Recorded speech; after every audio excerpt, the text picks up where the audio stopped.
Welcome to Talking Grit, a Detroit Lions podcast. Powered by the Monroe County Reporters.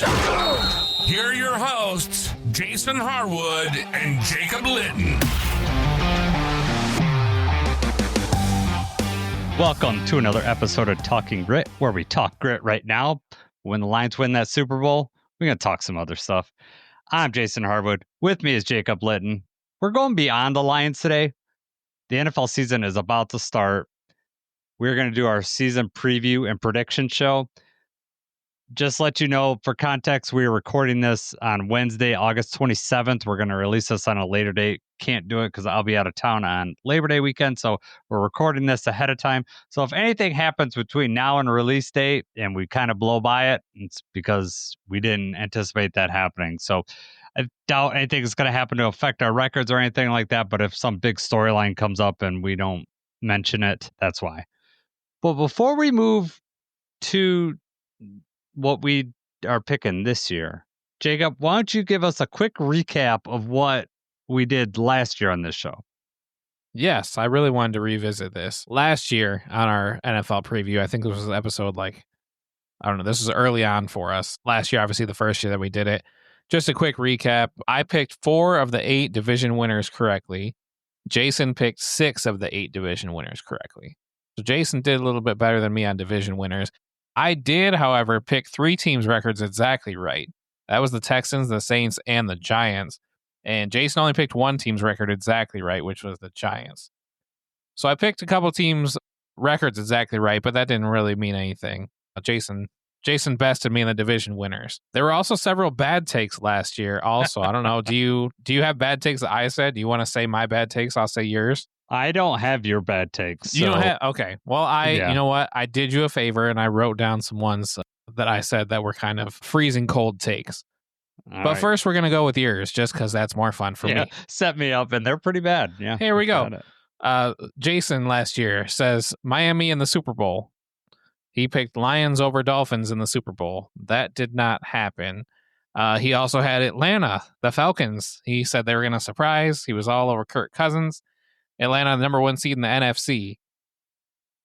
I've got a couple quotes Kirk that Cousins Jason got said. benched. Yeah.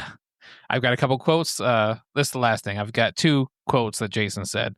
First, Jason says, I just don't have faith in Josh Allen. Picked the Bills not to make the playoffs. And he said that didn't have faith in Josh Allen. For the record, I also had the Bills missing the playoffs. But I did not trash Josh Allen before he won the MVP. So that's on you. Next I can tell you why I had that. Let me defend my... No. You can defend I yourself. I remember at the time they had lost a lot of the defense. And I thought the pressure was going to be on Josh Allen. And it's not that I don't think he's an awesome talent. He just can be turnover prone sometimes. But last year he was the opposite of that. He was exceptional. Yeah, just he hit that next level last year. So take. No. And like I said, they were going through it. I had them missing the playoffs also. This next one, I like this though. You said the Raiders were going to surprise some people. They've kind of followed the Lions' footsteps. And you said they've got a former player as a coach. And your actual quote, you said Antonio Pierce is that guy. He's going to lead the Raiders back. And he did not make it through the end of the season. Nope, he did not. Wrong again. It is what it is. Right. So let Jason bask in that for a minute and him being his bad takes. And then we'll move on to mine. I was not very high on the Falcons, but I did say on the podcast that Kirk Cousins could have an outside chance at MVP. And that's laughable. That did not happen at all.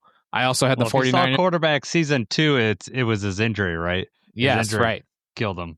That's what did him in. I said the 49ers were going to return to the NFC Championship, and they followed that up by missing the playoffs altogether. And then in the section, we've got a segment on this show, too, teams that made the playoffs last year that could miss the playoffs. I said the Eagles maybe missed the playoffs, and they showed out by winning the Super Bowl. So, nice. And we both obviously were really wrong about the Vikings. Yes. So it's fun to be right, but it's also kind of fun to look back and see the things we were wrong about. If you can't laugh at yourself, then probably shouldn't be doing this, and you shouldn't be predicting anything because the odds of you being wrong are really high. Unless you're Pete Schrager keeps picking the Super Bowl teams, except for last year. He picked the Packers in the Super Bowl, so that did not happen. I'm close. No. All right. Let's move on to actually picking. We're going to go division by division. We're going to start in the AFC. Each of us actually picked, records for the, for each team. So before we get into this, I'm kind of curious of your process. How did you come up with the record? Did you just pick the order and pick a record, or how did you actually do this? Well, you had sent me that link where it was like you pick each individual game. I started to go through that. I was like, man, there's too many variables at play, and I feel like if I do it that way, that I'll mess around and have then I'll make the Lions undefeated just because I don't want to pick them losing which game. So I only did about 2 weeks of that before I decided I'm just trying to go with kind of looking at over and unders, knowing what I know and different storylines and stuff, and I'm just trying to come with my best guess. Okay. Did you do the whole season for that? I did, and I did it. I did actually the very first time I did it, I printed out each week and I picked it, and then I didn't like how it came out at the end. Did you have somebody like with a really high record or something that you didn't? Well, it just it was just hard to pick. I had my favorites who I thought was going to win, and then then you inevitably think they're going to win all the games, kind of like what I did with Atlanta last year. So I ended up redoing it, and I did pick every game, and I think the second time through I was just a little more fair about it, and so I kept with it. I looked over at the overall records, and then just to make sure it kind of made sense. There's no perfect way of doing this, No. and the reason why I kind of like going through and picking the way I did it, like each game, is that obviously everyone's schedule's different, right? I mean, like the Lions have a really tough schedule. NFC North has a tough schedule. Certain divisions have tougher schedules than others. So I wanted to see like what's reasonable for, these teams and what record they're, who they're playing, and are they playing them away or home? And that's kind of the way I wanted to do it that way, as opposed to just picking records. But I like your way too, looking at the over under. Although that's a Vegas thing, that doesn't necessarily mean what they're going to win. I did look but at it gives strength you of a schedule ballpark. also. I did look at strength of schedule and what I know about. Maybe not for every team, but I know which teams are at the top of, obviously we have one of the harder schedules. I know which teams have the harder ones, which ones have the easy ones. So I did take that into consideration. As of right now, they have the harder ones and easier ones, but we'll see how it goes. Exactly. I mean, everyone has the Lions on their schedule, just like our division was 15-2. That's ridiculous. I mean, I don't have the Lions going 15-2 this year, and our division's going to be facing tougher competition. So I don't think we're going to have this last game 14 and 2 teams playing at the end for the title. I don't think that's going to happen. Just to tease that in the NFC North, I don't have that falling this way this time. Yes. All right, let's move into here. We got AFC South. So you got, Jacksonville, Tennessee, Indianapolis, Houston.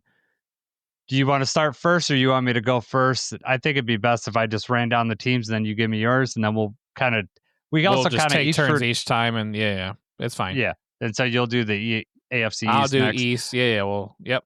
Go ahead. And at the end, I just put a couple like storylines or something that I find interesting from this division that I'm kind of looking for during the season. I'm sure other storylines will pop up, but just kind of what I'm interested in, at this point in the season. So I kept with the Texans winning this division. I actually have them going 9-8. I'm worried. This division and all is really funky, and I think it's going to be tight, just like it was last year. The only reason I like the Texans, I think their defense is pretty good. The offensive line scares me a lot, and if CJ Stroud can't make it through the season and they got Davis Mills in there, they're in trouble. So I still have the Texans winning the division at 9-8. I have the Colts second at 8-9. Actually, I got Jacksonville at 8-9 as well. Jacksonville's a team that could surprise if Trevor Lawrence actually starts to, play how everybody expects him, and he's healthy this year. I mean, last time when we played Jacksonville last year, Mac Jones was their quarterback. So if Trevor Lawrence is in there, they obviously got a better shot. And we can root for our boy Tim Patrick, who just got traded there. And we're, like I said, recording this Wednesday, just this morning. So give us someone to root for down there in Jacksonville. And then I have Tennessee, Cam Ward.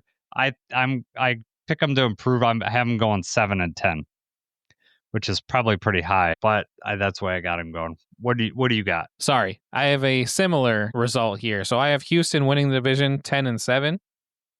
Okay. I just have them repeating. You kind of already said it, but the division is kind of weird. It's kind of up and down. I feel like they're all going to be kind of close, but it's like the other three I think are going to be kind of close and being mediocre. Okay. I have the Titans going 8-9, and then Colts and Jaguars, I have them both going 7-10. It's still kind of a weak division. I think these teams are going to probably be taking turns beating each other. Like in those games, I think they're probably all going to be close. Even if Cam Ward plays really well right away, I just don't see the Titans taking the division. The Colts obviously still have quarterback questions. And then the Jaguars, with Liam Cohen, the new head coach, he had that whole weird thing when he left in Tampa Bay, when he tried to say Duval. Oh my! It's just weird to me. I don't know. I don't think it's going to stick right away. I think they're going to have some growing pains in this first year. Even with the offense that they have, I just don't see them respectable 7-10, losing record, but not exactly tanking. I don't know. Liam Cohen, that Duval thing looks so awkward that I would have almost instantly fired him after that. I'd be like, "You're going to lead my team." It was awkward to me, and I can't imagine. I mean, it's hard for us with Dan Campbell giving awesome speeches and just sounding cool all the time, no matter what he says. For Liam Cohen to do that is just really, really weird. I think the most exciting thing that I'm Cam Ward. I want to see what he does in Tennessee. I think that I don't know. Outside of that, and like I said, just making sure CJ Stroud survives the season because I'm scared for his actual health behind that offensive line. Yeah, Texans have a new offensive coordinator, so that'll be interesting too to see how they mesh and how that goes. We'll see. I mean, was the Titans' problem really the quarterback? Was that really all it came down to? Is he going to make a difference right away? Our Titans friends, the podcast that we had on, they were all about Cam Ward, and that was back when we played them. They were calling for Cam Ward. They were ready for it. Yes. Well, as Lions fans, we'd been there and already looking at draft boards at the middle of the season, be like, who's going to be there? You got to do something to stay optimistic. The only other thing really in this division is just Daniel Jones beat out Anthony Richardson for that quarterback spot. How long does he keep that job? I mean, if the Colts are struggling, do they feel pressure to try to put Richardson back out there, or do they just, call a spade, I guess, and just say, you know what, this is just how it's going to be. We're just going to have to ride with Daniel Jones here. Yeah, Anthony Richardson is it kind of reminds me of Hendon Hooker in that he's got this arm talent and he's got talent, but he just hasn't put it all together. I don't, and for them to draft him at 3 overall, and it just scares. Was Trey Lance drafted at 3 overall the year before, or was that 2 years before that? I feel like it was 2 years before. 2 years, yeah. And it just warns you, if you get that wrong quarterback, man, you just set yourself back, or just set yourself up for, we could try it, we can keep trying it, and then you keep being 8-9 or 5-10 or whatever you are, 5-11. We've talked about this before. I just don't understand. He did not put out any positive game film. There was just nothing. I just don't get it. I really didn't understand the pick when it happened. And then for them to have been so quick right away, they're trying to move off of him too. You just shouldn't have started him yet then. If he's not ready, he's not ready. But, I guess the GM and, the coach and everybody's under pressure because they get this high draft pick. They're supposed to be playing him. They're supposed to be using him. That's why, some of those guys, you'd almost rather have everybody around them first, and then you get the quarterback, or not everybody, but have a nice base set. So when the quarterback comes in, they got weapons around them. I mean, he does have Jonathan Taylor, in the backfield. That's good back. But and their offensive line was decent, but Anthony Richardson just seems like he fires everything at 115 miles an hour. And he's got a heck of a deep ball, but he also just makes crazy bad decisions, and then also just tries to run through linebackers. He's huge, but it's not the way to play a quarterback in the NFL. Right. He's not accurate enough either. Doesn't matter if you can throw No. it 90 yards down the field. If you're 20 yards away from your target, then it doesn't do anybody any good. Exactly. All right, man. Let's move on to the AFC East. I'll let you start this one off. All right, AFC East. I have the Buffalo Bills repeating as champions. I've got them going 12-5 this year. I have Miami Dolphins going 10-7. I've got the Patriots third at 6-11, and I've got the Jets fourth at 5-12. The Bills have one of the easiest schedules in the league this year, and obviously we saw what they did last year, and they still have Josh Allen. The Dolphins just can't seem to get it together, and they've got all the drama around Tyreek and everything like that. The interesting teams for me are the Patriots and the Jets. It's just, is AG going to turn that around right away? Is Justin Fields the answer? I feel like they're going to be struggling. And then the Patriots, they could, in my opinion, the Patriots could win as few as 2 games or as many as 10. And I don't know how much of an impact Vrabel is going to have right away. Yep, that's where I was at with that the Vrabel impact, and I think same thing with AG in New York. Those are the big questions there. I also have Buffalo winning the division. I got them at 13-4 this year, so just one more win than you. I have the Jets second at 8-7. I think there's pieces on that defense. I think AG will have them playing there. The question is, can their offense move the ball? 10-7. 8 and.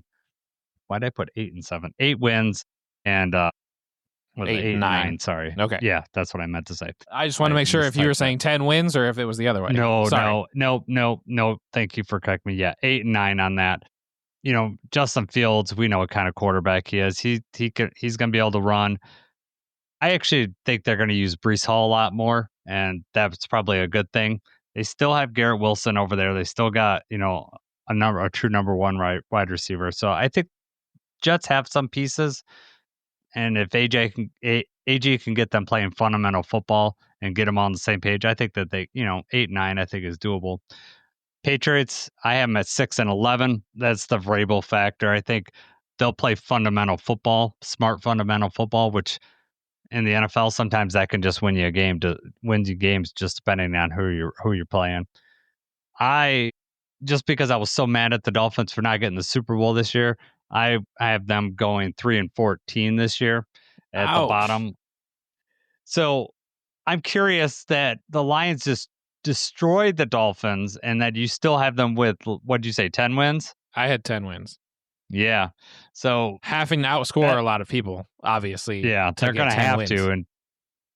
But so let me ask you, if Tua gets hurt, which I think is a very real possibility, you think Zach Wilson's going to be able to lead that offense or Quinn Ewers? No. That would scare the heck out of me. So I got them at 3-14, and I think Mike McDonald, their coach, is the first one. He's fired in the season. I think he's gone. I don't think that, if Tua gets hurt and they start going backwards. Now, you could be right. Like, if Tua stays healthy, that offense still has Waddle and has Tyreek in the back. I mean, they got weapons for sure. It's just a matter of, I think it all hinges on if Tua's hurt. Then you saw what happened last year. Miami was all right when Tua was in there, but when he wasn't in there, they were just really, really bad. Yes, absolutely. And I don't think they upgraded the backup quarterback enough. I don't know. I guess we'll see about Ewers. Did he make the team? Yeah. I assume so. He was not After on I said waivers. that, I don't. Okay. So then, yeah. He wasn't on waivers because I would think like with the Lions might have put in a waiver claim. Or we would have had to put him on the roster, but we got those empty roster spots and then try to move him to the practice squad later on. I'm not sure. Not a bad rookie to take a chance on, right? No, but you're right. Largely relies on Tua's health, which is unfortunate for Mike McDaniel because you're right. He's on the hot seat because of how things have been going. And if they can't put it together, maybe he's just not head coaching material. Sometimes people are better off as offensive coordinators, defensive coordinators, and they just can't lead everything. Now that defense could be pretty. I mean, they're got some decent edge, but they don't have really. They got Kenneth Grant up the middle, but they're struggle up the middle. Their secondary is all banged up right now, and they got MICAH and one of their safeties. They have any linebackers? I don't know that. I mean, Lions torched them in practice, so we'll see how it goes. But having to face Buffalo twice, that's going to be rough. Yeah, they end up having to go out and trade for Russell Douglas, Yep. a Saw cornerback. that. They probably going to have All Iffy right, starting I'm too. hitting So up. Yeah, 2 weeks before the season, bring him in. AFC North. Or I'm sorry, AFC West is where we're going first. Excuse me. I have a new champion of this division. I am actually high in the Denver Broncos this year. I am putting them at 12-5 this year. I have Kansas City right behind them at 11-6. Chargers 10-7. If Slater didn't get hurt, I probably would have been a little higher on the Chargers. I still think they could win, but with Harbaugh, they're going to want to run the ball, and missing out on, your best tackle who you just signed to a long-term deal, that hurts. And then what I think is interesting. Now that's funny that you mentioned about, I'm talking up the Raiders coach from last year. Now they got Pete Carroll, who I like Pete Carroll a lot. I think he's going to, and they got Geno Smith. They got a better quarterback, better coaching. That's going to help. Hopefully it keeps Max Crosby happy down there. I think they're going to go 7-10. So I think that division's pretty good overall, but I'm picking Denver. I think Denver's going to good if Bo Nix can take another step. They have a really good defense, so this should be pretty good. yeah, so I have the Chiefs winning again, but I have the same record that you said. I have the Chiefs going 11-6. I have the Chargers second, but I also have them 11-6. Broncos I have third at 10-7, and I actually have the Raiders bombing and going 3-14 this year. Okay. Pete Carroll, Geno Smith, do they still have it? They've got Ashton Genty. Obviously, they got the rookie running back there. Hopefully for them, if they figure that out, I just don't see it happening right away. And I don't know how many years you can afford to give Pete Carroll to turn things around. So the Raiders are very interesting for me, but especially with the division that they play in, I think the other three teams are going to be very hard to beat. And I think the Raiders are just going to turn out on the wrong end of that too many times. You could be really right. I mean, that is going to be a really tough division, I think, top to bottom. It could come, towards the end, last couple weeks before you even figure out who's going to be a winner. I don't think this is one that's going to be wrapped up. I mean, obviously the Chiefs didn't look great last year, but they were winning the close games and, obviously did enough to have the 1 seed already locked up. Do you think that there's going to be a distraction? I heard that there's a Chiefs player that is engaged to some singer. Yeah, I don't know. Yeah, I kind of heard about that too. I don't really know too much about either of those. I think he plays tight end, right? I mean, yeah. No, he's got a mustache. Travis, yeah, he has a podcast too, I heard. Whatever. I mean, it's going to be a storyline all year, and I'd love for them to miss the playoffs. That would be so sweet, and then they could have their wedding on Super Bowl Sunday for all I care, and then. Whatever. Another thing that I'm really looking forward to in this division is Justin Herbert. Is he actually gonna, move past? Like, he keeps getting put close to the elite tier of quarterbacks for whatever reason, but I know he's got the arm and he's got everything. But he's kind of like reminds me of Stafford, where just hadn't won any. He hasn't won anything.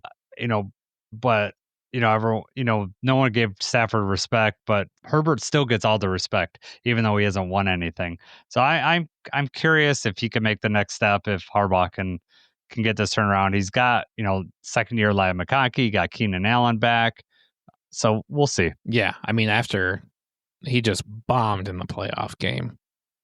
I mean, for being a top tier quarterback and supposed to be able to compete, and these are the big moments you show up for, passer rating was a 40. In the playoff game against the Texans when they lost. Yeah, just ugly. But the Chargers have a really good defense. So, I mean, how much does he really have to do to keep them in the game? Well, Chargers find a way to blow it at the end. That's their calling card, I think. But see if Harbaugh can fix that. All right, man. AFC North, you are up. All right. AFC North, I have the Baltimore Ravens winning the North again. And I have them going 12-5 that they did last year. I have the Bengals second at 10-7. Steelers are third at 6-11, and the Browns are fourth at 5-12. Really want the Steelers to do bad. Aaron Rodgers trying to prove the Jets wrong. You know exactly why. Yeah, Aaron Rodgers has a whole thing with the Jets. He's trying to prove them wrong and trying to prove he still got it. I don't think anything that he's shown the last couple of years show that he still has it. For me, the biggest toss-up is just the Bengals. How is their defense going to turn out? They had all the Trey Hendrickson distractions and everything like that. They're not going to be able to outscore everybody. And that was the sole reason that they missed the playoffs last year, is just because they end up losing those games early in the season, and it was just too much. And when you have a bottom 10 defense, it doesn't matter if your offense is top 10. You got to, you literally have to outscore everybody, and you can't do that week in and week out. Yeah, I see. I have the same exact order as you. My records are a little different. I think Baltimore is. I got them 14-3. They could lose some more games. I think it's one of those things where like you keep pitting them up when you're doing picking every game, and you're like, they should win this game. They should win this game. They should win this game, and they're going to lose a game that they shouldn't win. Baltimore kind of does that every once in a while. And they got to face the Lions, this year. So hopefully, we get our revenge in Baltimore this year. I actually had a little more faith. Yeah. Cincinnati, man, if they can get off to a little hotter start, I don't want them to win in week 5. They could lose that week, but maybe they can go off a hotter start. Other than that, obviously we played Lions play the Bengals week 5. I have them at 12-5. Steelers are where they always belong, right in that 100 range. So I got them going 8-9, and then Cleveland way at the bottom at 3-14.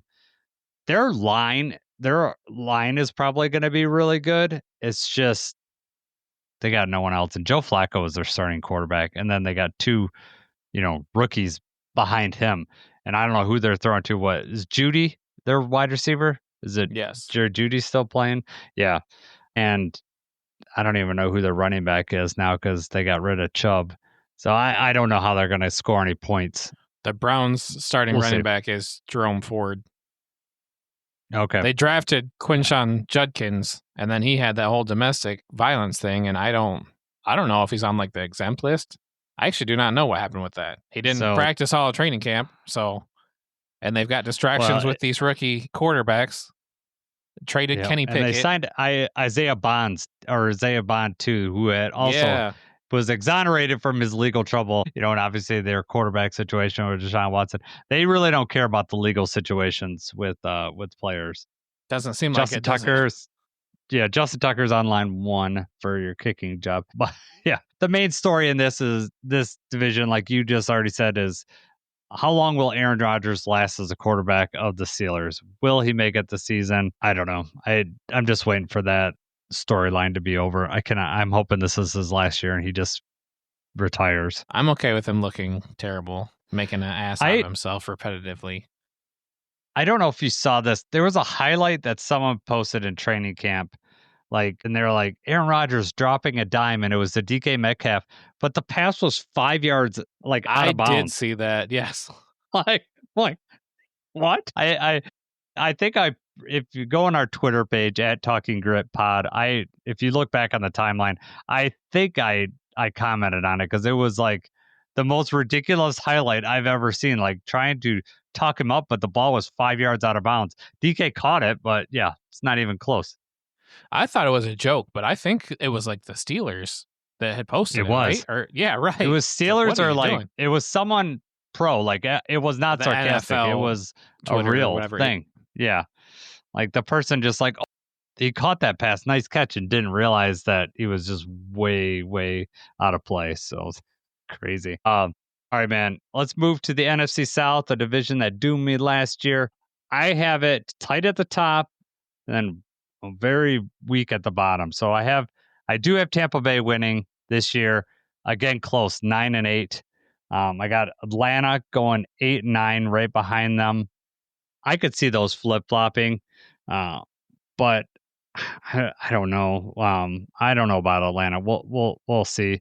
And then Carolina, I have going 5-12, and New Orleans, I have them generously at 2-15, but could they go 0-17? I don't know. When you name Spencer Rattler your quarterback, how would you feel like if you're Kellen Moore and you're coming into your first year and Spencer Rattler's your quarterback? I mean, that's a rough look, man. I mean, he knew what he was getting himself into. I don't know if they promised him, like, whatever quarterback's there at our pick in the second round, you can take whoever you want. And that's where they landed on, is it Tyler Show? I don't know how you say his name. Yeah. Yeah. Not an ideal situation. So No. I have the Falcons winning division this year, going 10-7. And then I Okay. have the Buccaneers second, also at 10-7. I feel Okay. the same way. This is going to be a toss-up. I think it's a two-team race. You can go either way with them. The Falcons had a pretty good offense last year, and I think Penix having a full offseason and being able to see what he's got, Bijan, I feel like they're going to, take the next step offensively. So we'll see. Raheem Morris, obviously a great coach and everything too. So I think the Falcons edge out the Buccaneers, but it'll be close.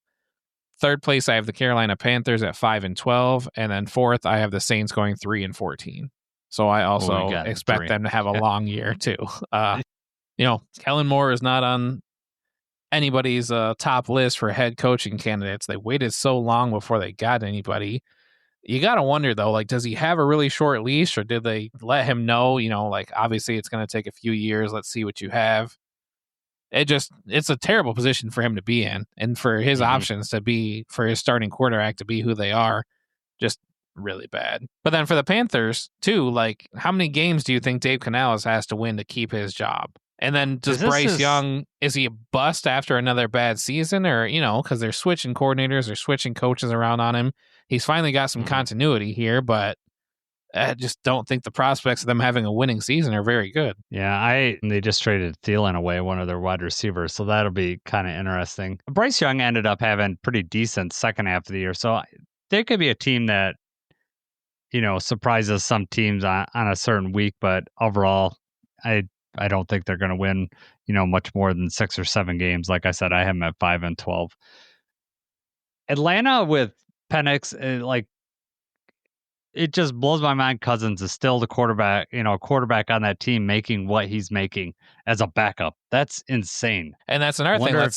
Let's say they go 0-3 the first 3 weeks. Then do they start panicking? They switch back to Cousins because he's there? That's tough. It's not like Penix, lit it up when he was out there last. No. I mean, he played well. I mean, for the situation that he was in, he played well enough to get a look, but you're right. It's like a tough situation because what if they start out 1-3 or, 1-4 and, Tampa Bay wins, say they started out 3-2 or whatever. And you start thinking, okay, because that's what they did last year. They're like, we're going to switch out of Kirk Cousins because we still got a shot at this thing. Are they going to do the same thing as like Penix going to have to keep looking over his shoulder at Cousins? And why didn't they move on from Cousins? Could they not get enough, or was it a salary cap situation where they'd have to eat too much money? I mean, you got to think it's a hard sell. I don't know what team, wants Cousins. I guess an injury or whatever could happen if they're trying to get Cousins, but then you're going to want Atlanta to eat some of that salary. So Atlanta's just choosing to eat it and have him ride the bench. The Falcons schedule, they start off against the Buccaneers. Then they play at Minnesota, at Carolina, then they play Washington, and then they go to their bye. So if they go 0-4 into the bye week, do they start making, because they got the Bills, the Niners, it doesn't get much easier from there. And Raheem wants to win now, so. Well, it's the second year. He's got to show some improvement because the leash in the NFL is just so short. That's why, you think of the Dan Campbell, they, 3-13-1, and then start out 1-6 the next year. And I was still on board with him, but your antenna starts going up like we got to start showing some improvement. But the owner come out and like backed up Dan Campbell right away. People expect wins very early on, and then the problem is then you start making decisions like, putting in a rookie quarterback too soon because I gotta do something. I'm tied to this guy or whatever. I don't know if I'm sure last year they were feeling some heat because they signed Cousins to that big contract and then they dropped Penix in the first round. So I wonder if Raheem's like, or whoever the GM's like, we gotta show the owner the reason why we drafted this kid, so we can keep our jobs. But if they go back on it, that'll be interesting. All right, man. Let's move on to the NFC East. What you got?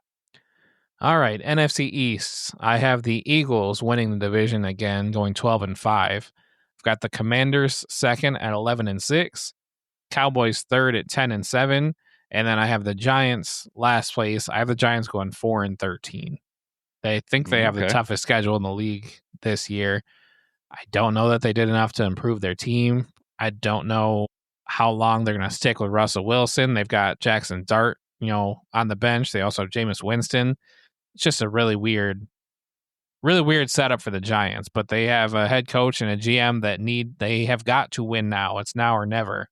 So it's going to be a long season for the Giants, in my opinion. But what do you got? So I got the Eagles winning it, but I have them at 10-7. Okay. And then I got the Commanders in at 9-8, Cowboys at 8-9, and the Giants at 5-12. So The Cowboys are one of those, much closer. The Cowboys are one of those teams that, they could win. This division every year seems like the Cowboys, go down and then they come back up just based on the strength of schedule. I'm assuming, they get that weaker schedule and they play better. The Commanders, I'm just mad at them, so they're 9-8. Yeah, right. But I am also concerned about Jaden Daniels. His size scares me. Like if I were the Commanders, I would be like, don't run, Jaden. I know you can run, but don't, because he just looks so small to me, and just he is. I don't know.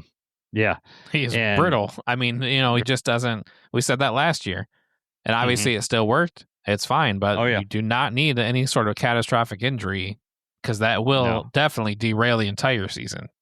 Well, it couldn't derail more than that, because the Commanders know something about a running quarterback that lights the league on fire and then gets injured, right? So I don't know. That's why I got them 9-8. I'm just mad. I'm mad that they beat us. So take that, command this podcast if you guys are listening. Yeah, the Giants, I will surprise some people just because I think they can get after the quarterback. And if you could cause, you could end some drives early, you could cause, strip sacks, something like that. I mean, those could be game-changing type plays. So they might steal some wins just like that. I think that they go to Dart earlier rather than later in this season. Like, especially if they lose like a few games, they're gonna, like you said, Dayball's got to show something. And because I don't know if this is his third or fourth season. So he's got to show something. If he ends up in last place again, I don't care what excuse you have. And a lot of it's been quarterback play for the Giants. That's why they might move to Jackson Dart earlier if Russell Wilson isn't getting him in the win column enough. Right. This is Daboll's fourth season, yeah. So he's got to win this year, right? If he had another last place finish, I don't care how good your division is. If he's last place this year, I'd be surprised for him to come back. Right. In New York, nonetheless. I was surprised they had him in the GM comeback this year. I think the owner is generously giving them a very long leash and giving them plenty of chances. Yeah. Well, especially after they let Saquon go and then he does what he did, Yeah. I mean, I don't know how Joe Shane still has a job. Yeah. And they let Hard Knocks get up close and personal to see how bad you butchered that. So, yeah. Well, that you notice that no one did Hard Knocks in the offseason this year. Yeah, because of how bad it looked last year. Like no one's like, no, we're not doing that. Exactly. Do you think like the Giants had any say in what they put on there? You would think that they'd have some like creative control, don't you think? Like, I think it's probably like how the regular Hard Knocks goes, where there's certain things where I think they have certain things where they're like, hey, no cameras, or this is off limits, or whatever, this or that. But I mean, Joe Shane, they've got access to his office. He's mic'd up. He knows what he's saying. He knows what they're talking about. Yeah. Obviously, though, when they're recording all this film and all this footage, he didn't know that they were really going to lose Saquon. And he honestly, if you watch that, he really thought that nobody was going to pay Saquon. He thought that Saquon was not going to get that. The market wasn't there. And he was just dead wrong. Well, he was hanging his head on what the running backs were, the season right before that was that's why Saquon went on the franchise tag, right? And all that stuff. And so like everyone's like, oh, the running backs have been devalued. And then the following year, Saquon, gets his contract. Josh Jacobs moves over to the Packers, gets his contract. And then the Lions do what they do with the running game. And they show that, it's worth it. And then Derrick Henry goes to the Ravens. Teams that win, like the Eagles went to the Super Bowl, right? They proved that you can do it with a good running back. All right, let's see here. NFC East is. Did you went first on that? So I'll go first on the NFC West. Yep, I got the Rams. I think the Rams are going to be good this year. I don't like. Yeah, it's if Stafford's healthy. If Stafford's, that's the question mark. But if Stafford's healthy, that offense is going to be dangerous. Devontae Adams and Puka Nacua, and then they can run the ball with Kyron Williams. They got some weapons there.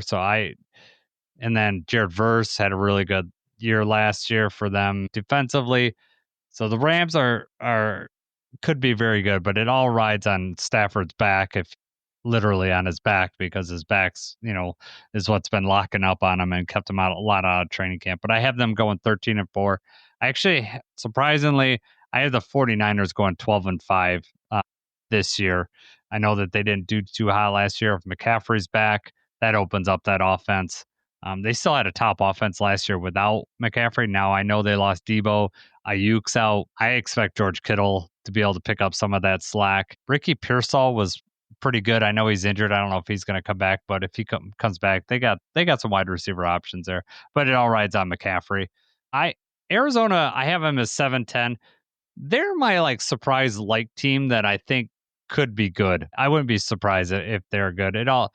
But again, it comes on that quarterback. Can Kyler Murray be disciplined, make the right decisions? Another year with Marvin Harrison Jr. I like their, the Trey McBride. James Conner is not that bad of a running back. I think they got a shot, but I still have them at 7-10, and I got Seattle at 5-12. Sam Darnold's their quarterback. Is not going to have the same success that he had with Kevin O'Connell in Minnesota this year. I think you're going to get more of the Sam Darnold that we previously saw as opposed to last year. So I got them going 5-12. Okay. I have the 49ers winning the division. I have them going 12-5, as did you. Okay. So the record's the same, but I have them winning the division. I've got the Rams second at 10-7. Mm-hmm. Seahawks I have third at 9-8. Cardinals I have fourth at 6-11. The Cardinals are definitely a true toss-up. I don't know. I feel like they're getting better. Another year with the head coach and Kyler Murray. I think this is, every year, I guess, it feels like Kyler Murray really needs to have a good year to show his worth. And it just doesn't seem like he ever pans out that way. Mm-hmm. I agree about Darnold in Seattle. I think that they've got a good coach. McDonald, he's defensive-minded, though. I don't think Darnold's going to have the same success that he did last year. They also have Cooper Kupp. Will Cooper Kupp have a resurgence, or, are they just going to be subpar the whole year? The Rams, obviously good coaching staff. If Stafford is healthy the whole year, then they are going to compete and possibly win the division. But the 49ers, they had an offseason last year. That results in them having the easiest strength of schedule this year, though. Offense reloaded. I don't think Debo is that much of a loss. Honestly, it just seemed like, especially like in the show that you see before, it just seems like he's too much of a distraction, can't stay healthy. So I think that the 49ers are going to be better, and I've got them winning the division. Do you think Devontae Adams has a resurgence? If Stafford's healthy, do you think Devontae Adams has a top 10 receiver season? He definitely could.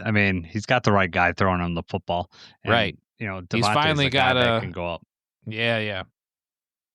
I wonder if Devontae, because obviously Devontae played against the Lions when Stafford was the quarterback on the other side. So I wonder, it seems like he probably had a choice to go out there and to play with Stafford, right? So I think that had to be somewhat intriguing for him.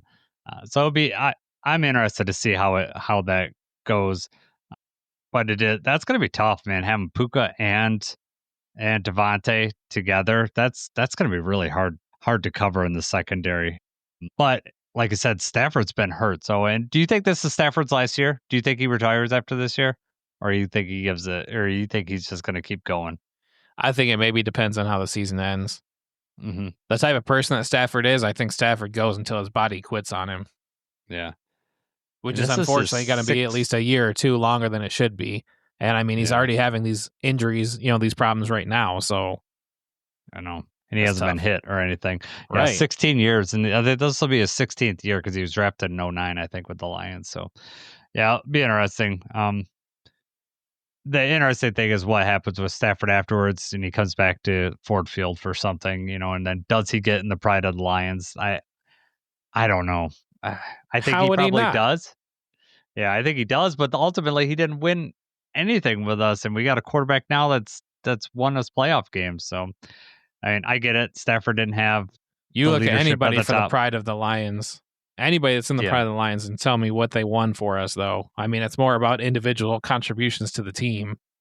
right. I think the quarterback is judged differently than Oh, than anybody absolutely. else, and so that's where it would fall for me. Plus the timing. We're in a different era now. Like 100% would have said yes. Stafford, pride of the Lions, had we not been winning lately, and Jared Goff, doing what he's doing. Uh, do they wait till Jared Goff's not the quarterback and then they do Stafford and the pride of the Lions? I don't know, but yeah, I mean, he's the all-time leader in passing yards, like best quarterback, U of I, arguably with Jared Goff, but up until Jared Goff, definitely arguably the best quarterback that we saw in Lions uniform. So yeah, you're right, he does get in there. I just have a I think hard you have like time. a 10-year window, maybe like a, 7-8 year window or something like that. It's definitely not like he retires No, and then next season Goff it's has to not like congratulate him at halftime. Like, there's not, that's it's not not a going to Shedeur happen. Sanders, you retiring the jersey the Yeah, second that right. for your fifth round quarterback for the Cleveland Browns. Yeah. All right, man. Let's get to the nitty gritty. Let's get to the division that most people that's listening to this care about. NFC North. You're first. I know you have the Lions winning it because you believe in jinxes too much to have anything but the Lions winning it. But tell us how you got it going out. I believe in jinxes, so I'm nervous to even say the number that I have out loud, but that's why I meant modest so that I didn't have anything to worry about. So the NFC North, I have the Lions winning the NFC North. I have us going 11-6 this year. Okay. I've got the Vikings second at 10-7. I've got the Bears third at 9-8, and I've got the Packers fourth at 8-9. That's right. Picking the Packers to tank and finish last place in the division, it's going to be really close. There's going to be a lot of really good games again. The Bears, completely revamped their offensive line. They've got Ben Johnson. Does that, pay out right away? Do they challenge for the division? It didn't seem like they were too far off last year. So all of these teams are kind of concerning. JJ McCarthy's under a lot of pressure with the Vikings because of what they did last year. How long before they regret letting Darnold go, or does JJ McCarthy just come out there and light it up? There's just so much up and down. And the Packers are a real big question mark for me because I honestly could see them. I picked them going 8-9, but I think barring injuries, 8 is probably the absolute floor for the Green Bay Packers. I mean, they could win 12 or 13 games. So that's what I'm thinking anyway. This is what I'm hoping is that the Packers go 8-9. But yes, Lions, Vikings, Bears, Packers. That's what I got. Let's hear it. I'm going to shock you with mine. Okay, so Lions, I got them winning the division. I got us going 12-5 this year, and even 11 would still win the division. Even 10 would win the division in my projection. This division has a very tough schedule, so we're not going to have what we have happen last year. I'm not high again on the Vikings. I had them going 8-9. JJ McCarthy could be good, but I don't know if I think he's going to be what Sam Darnold was last year in his first year. Maybe I'm wrong there. I just don't know. I think I'm on the record for last year. Like, I think McCarthy should have stayed with Michigan for one more year. I know he was injured last year with the Vikings, but say he would have stayed with Michigan. I think he could have been one more year where he was the focal point of an offense and could have did better with Michigan. And just like, it would have been great for Michigan, but I think it would have been good for JJ to Quorum would have been gone. He would have been able to focal point. Real quick, before you move on, Yeah, I just want to say yeah. I disagree with that. I think that he, Right. Obviously you don't want him to be injured, but I think he benefited from being able to come in. The pressure was off instantly. And instead, you got the reports, he's in the cornerbacks room and he's in the other team's position meetings and stuff like that. He wants to know how they're reading things, what they're looking at. He's very smart. He's absorbing everything that he can. So his smarts and everything like that are fully on, and we know that his talent is there. Is he going to be able to put everything together under pressure and everything? Glimpses of preseason have looked really good for him so far, but I think he left at the right time. I don't think him staying in Michigan again would have gotten anything out of it. Yeah, I beg to differ, but I mean, either way, didn't happen. It's all hypotheticals, anyways.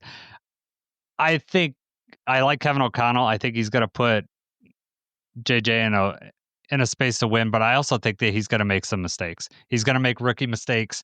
And one thing that kept Sam Darnold in a lot of the games last year was that he didn't make mistakes. I mean, the Vikings thrive on you making a mistake. They're Brian Flores defense, a lot of pressure. You don't know where it's coming from. They want you to, throw interceptions and, cause turnovers and then be careful of the ball in the offensive end. So if JJ McCarthy makes some rookie mistakes, that's going to affect their record. I don't like the Packers. Everyone knows that. I don't like Matt LaFleur either. I think last year I was thinking that he's a good coach. I no longer think that. That guy plays scared every time he coaches in the division. He's terrible in the division. He's got to face a tough record on the outside. I got them going 7-10. You thought the floor was 8. Ouch. I'm going below your floor. 7-10. They had a top 10 offense, top 10 defense last year, though. I know. Well, I gotcha. Yeah. Nope. It's it's a tough schedule, and we'll see. Jordan Love getting surgery right before the season, so no training camp coming in with the Lions. I love it as a Lions fan hearing that. Like he's just gonna come in and week 1, and we're talking about Jared Goff not playing any preseason games or whatever and being a little rusty. Jordan Love didn't even practice because he was having surgery. So good luck.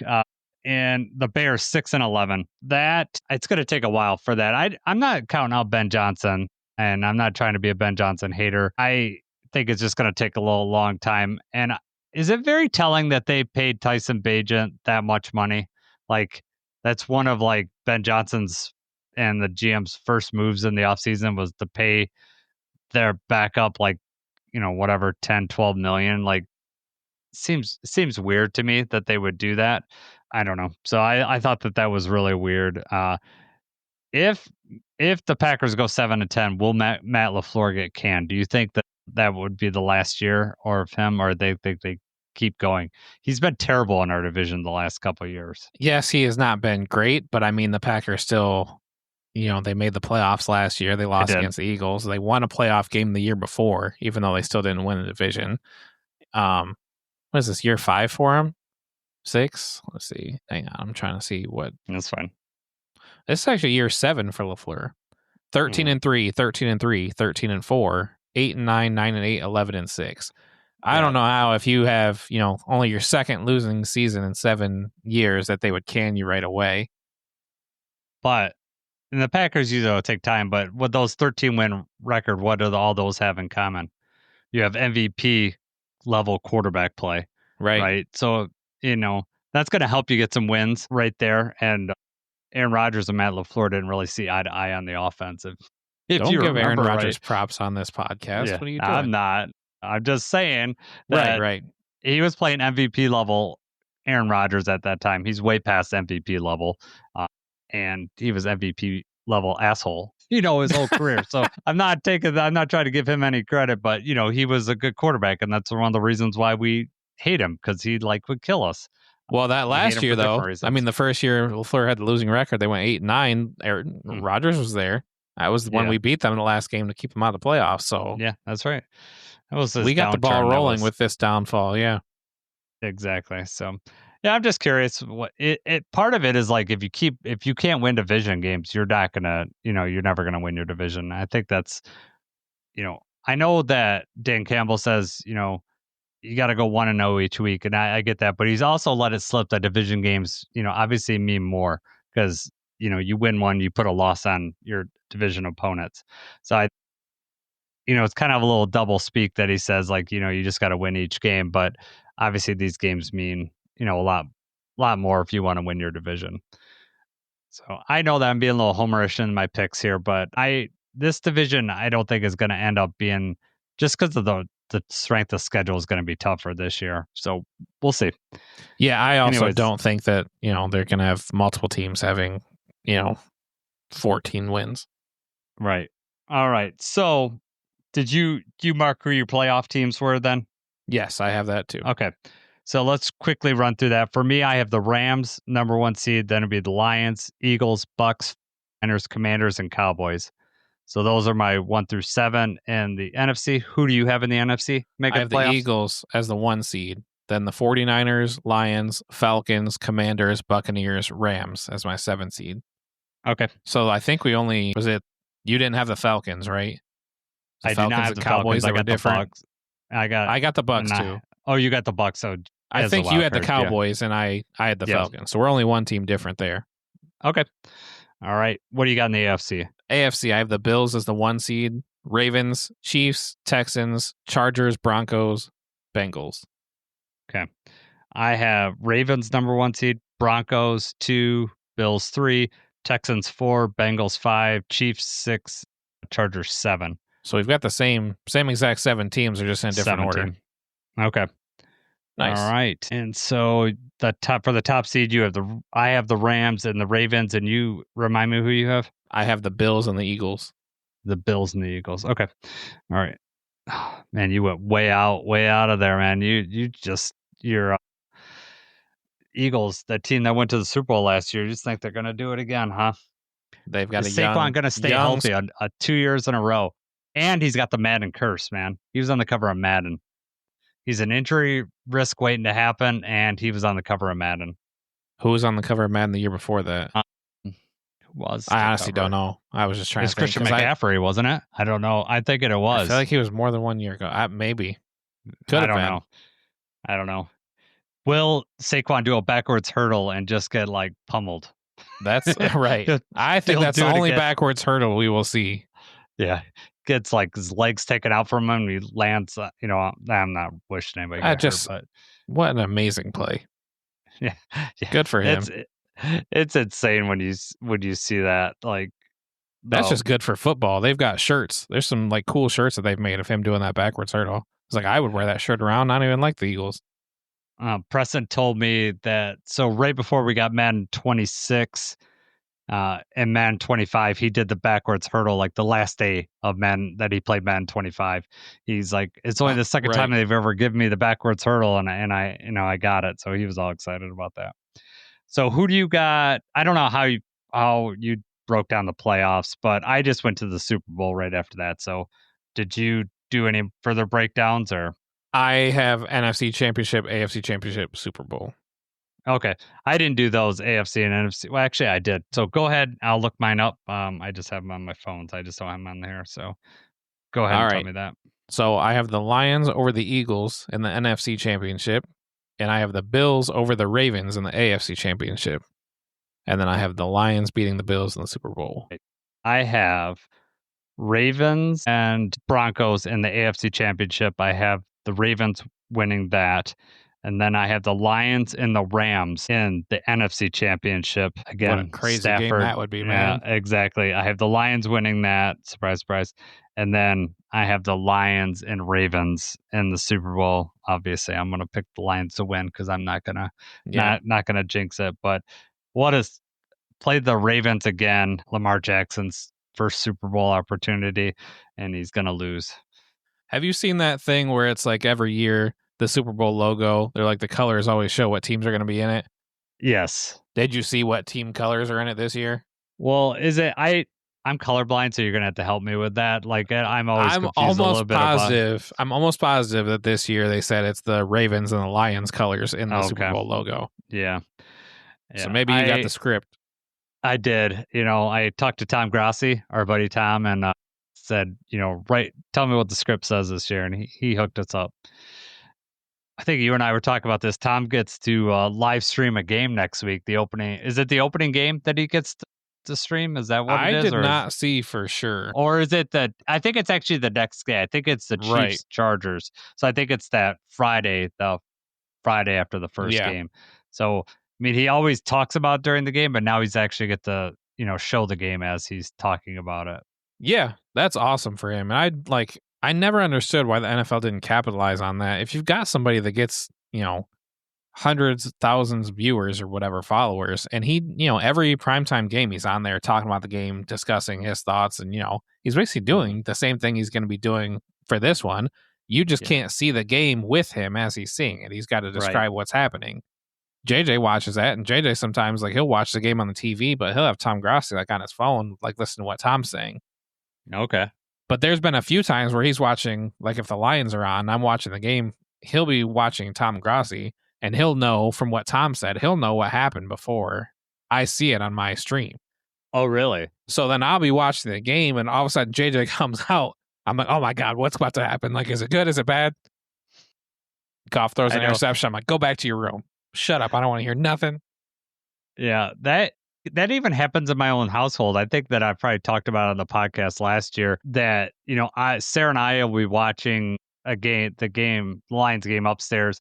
Usually I'm watching with the boys, but if they have a friend over or something, maybe they're embarrassed of me of how I act during the game, and the boys will watch it downstairs or something, or they want to be active, and I don't want people running around throwing a football in front of the TV when I'm watching the game. I want to the boys could do what they want to do, but I'm going to be somewhere in the house where I could pay attention to the game. But I've been where their stream's been ahead of mine, and I could tell big third down play, Lions get a first down. I could tell from their loud screams that they had it, and it doesn't. Then I feel pretty good, but then I hate when they get mad, and I'm like, oh crap. That's the funny thing. If they're spoiling it because it's good, that's awesome. Yeah. I can breathe a little bit. I'll watch it happen. Everything's cool. But if I know it's bad and it's coming up, it's like, I got to force myself to watch it. I'm already angry about it. That's why I told you when you're in the stadium, it's like, if we hit a game-winning field goal, go ahead and let me know. Text me as it goes through the uprights. I know. Well, that was funny when I first had the tickets, and I'm texting you, and then I was like, I'm probably ruining it ahead of time. I've done two things that are funny. So going back to what you were saying earlier about being spoiled thing, I will sometimes when I'm watching a Tigers game have the MLB app up. If it's I want to, because my MLB app will be ahead of the broadcast or whatever. So I could sometimes see, in a big play, and the boys make fun of me. They're like, you're getting it 10 seconds ahead of time. I'm like, I get so nervous and worked up in these things. I just need to know what happened. Same. And so I gotta have it. I gotta know what's going on.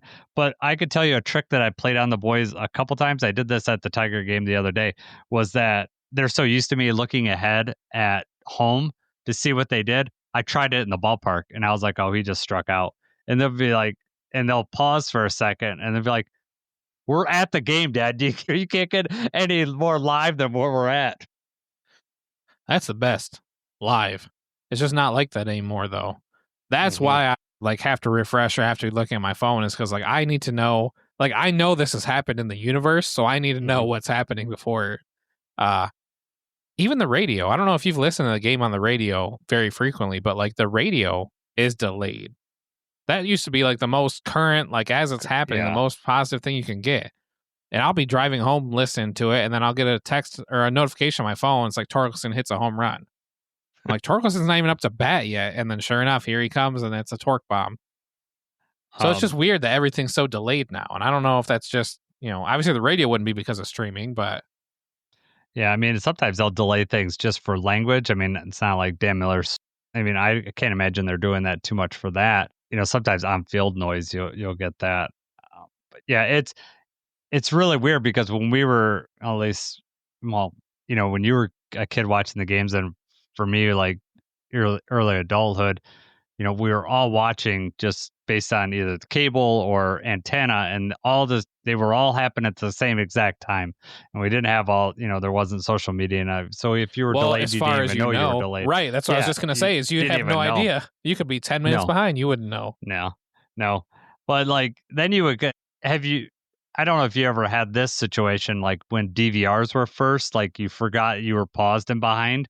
Have you ever, did you ever have that situation? And you're like, why am I getting these alerts? And then you're like, oh crap, I paused it, went to the bathroom, and I'm like, because I used to do that. I would pause it and then you could flip through the commercials real fast, but Exactly. you just can't look at your phone while, and that sucks.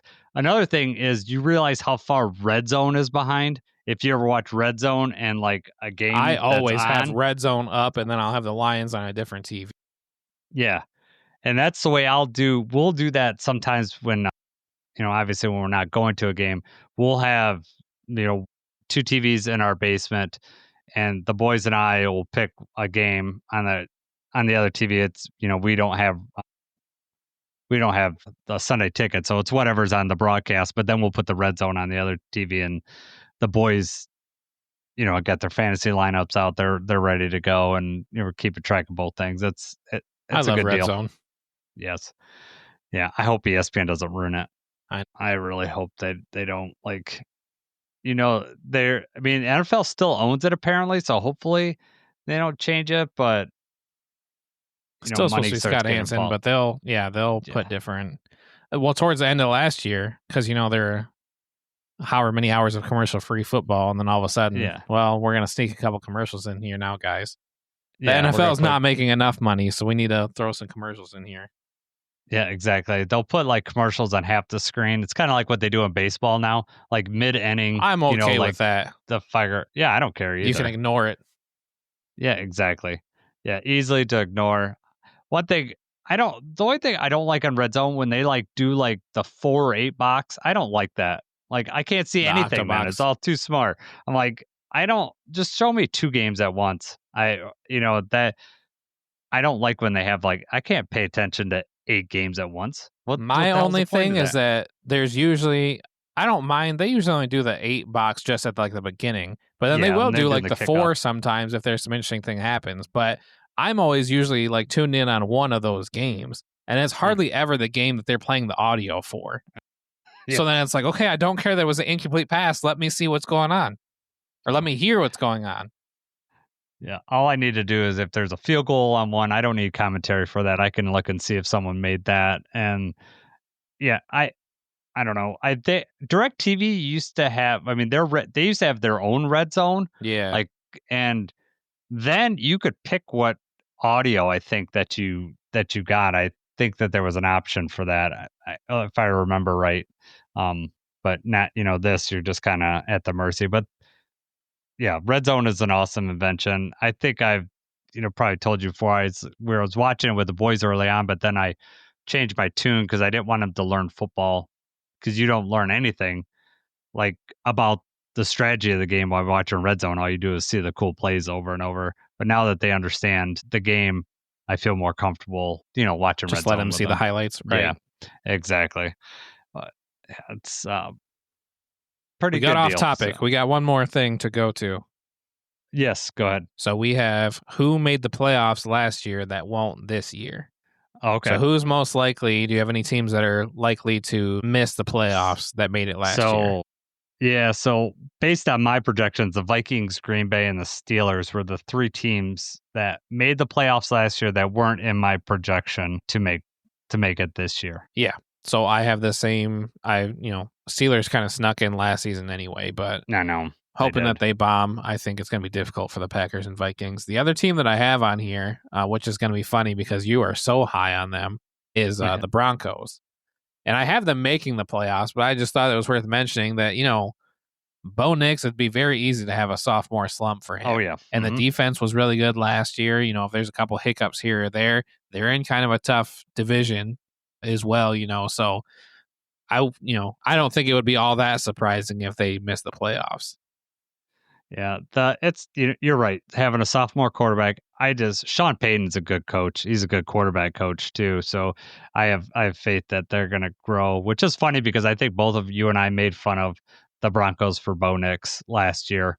They just got stuck with him, and he ended up playing pretty good. So again, we don't know anything, but we just have fun watching football, and we know plenty of Lions corrected stuff. For now. All right. No, it's okay to admit when you're wrong. The people I don't like never admit when they're wrong, and they just make excuses over and over again. So they're just on to the next thing. Yeah, exactly. I would not be shocked for Arizona somehow to sneak in the playoffs at some point. Like that would not that would not shock me. When they played us last year, they play really tough. I mean, I like the way they play football. It's just going to matter if Kyler Murray just can you trust him enough to win? And I don't know that I do, but if he has a better year, then maybe he can do it. I know Bo Brack that we interviewed last year seems to be very high on Kyler Murray, like poo-pooed all the he doesn't work hard talk and all that stuff. So Right. And I mean, they were in the top half for offense and defense. I mean, they were almost, it's not like they were too far off last year. no. It's sometimes with this stuff, it's who you play, when you play them. Are there some injuries? Can you get on a little bit of a streak? And, do you get the right call at the right time? Like, NFL is so tight, and each game can come down to like 3 or 4 plays. And if they happen to fall right for you, or you play the right guys at the right time, things can happen. But, you do the best you can. So, for me, I have 3 teams that didn't make the that did make the playoffs made this year. 49ers, Cowboys, and Bengals were my 3 teams. You probably had the same. Well, so I had 49ers, Bengals, but then I had Falcons. Oh, that was where Falcons, we differed, was the Falcons and Cowboys. Mm-hmm. Falcons were close last year. We already went over 49ers had a down year, but now they're healthy. Yeah, I don't know. Bengals just going to have to outscore people. We'll see if that happens or not. That, and they can't start out like 1-4 or whatever they started out last year. That right. Just put them behind. Just kills the whole. Yeah, exactly. It does. I mean, they drafted some defensive players to try to help. So yeah, we'll see. Well, and then they didn't want to pay them. Right. Shamar Stewart. All right, man. All right, dude. We did another NFL preview. This will be fun to revisit this next year to see how right or wrong or the Broncos are going to be a hot ticket because one of us is wrong about that. Exactly. And I still picked them to make the playoffs, but I just if they go like 5-12, you're going to be stupid. That's all right. I'm used to looking like that. So I would know you are. Yeah, so used to it. Just looking in the mirror, going, man, that guy is stupid. What a big dumb dummy. My therapist says I shouldn't do it, but man, I can't stop. All right, dude. Fun talking football with you. We're recording this Wednesday night. Tomorrow, we're gonna go live with Kurt Steele. So that'll be awesome. So by the time you guys get to listen to this, you've already listened to that pod. So hopefully you enjoyed that one, and then hopefully you enjoy this one too. So for Jacob, I'm Jason. Go Lions.